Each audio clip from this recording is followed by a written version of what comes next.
IPS बनने की कहानी आपके रोंगटे खड़े कर देगी। आज से पहले आप लोगों ने बहुत सुना होगा कि एक ऑटो ड्राइवर का लड़का आईपीएस बना, लेकिन क्या आपने कभी सुना है एक बकरी चराने वाला लड़का आईपीएस बना? जी हाँ, मैं बात कर रहा हूं महाराष्ट्र के वीरदेव डोना के बारे में।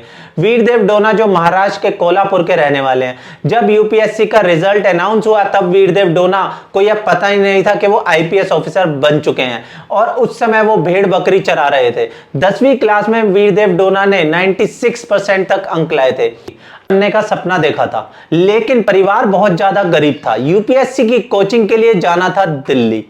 अब यूपीएससी की कोचिंग के लिए दिल्ली जाने का मतलब है एक महीने के 10 से 12 हजार रुपए का खर्चा कम से कम, लेकिन इतने रुपए वीरदेव डोना के परिवार के पास नहीं थे। तो वीरदेव डोना के पिता ने कहा कि तुम यह सब छोड़ दो, आईपीएस अफसर बनने का सपना यह सब ठीक नहीं है, हम नहीं कर पाएंगे। तो उनके भाई उनके पास आए। उनके बड़े भाई ने उनसे कहा तुम इनको जाने दो, भेड़ बकरियां चराना सब काम छोड़ दो, तुम्हारे जो खर्चा आएगा वो मैं दूंगा। उसके बाद वीरदेव डोना चले गए दिल्ली और अपने यूपीएससी की कोचिंग की तैयारी 2 साल तक। लेकिन बदकिस्मती से वीरदेव डोना 2 साल तक उनका सिलेक्शन नहीं हो पाया।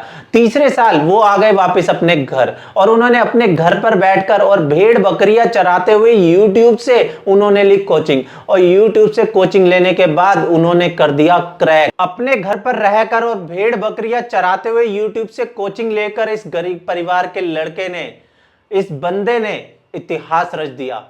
आपको यह इंस्पिरेशनल कहानी सुनकर कैसा लगा कमेंट सेक्शन में जरूर लिखिएगा, क्योंकि इसी से लोगों को जो है इंस्पिरेशन मिलती है। मिलते हैं अगली वीडियो।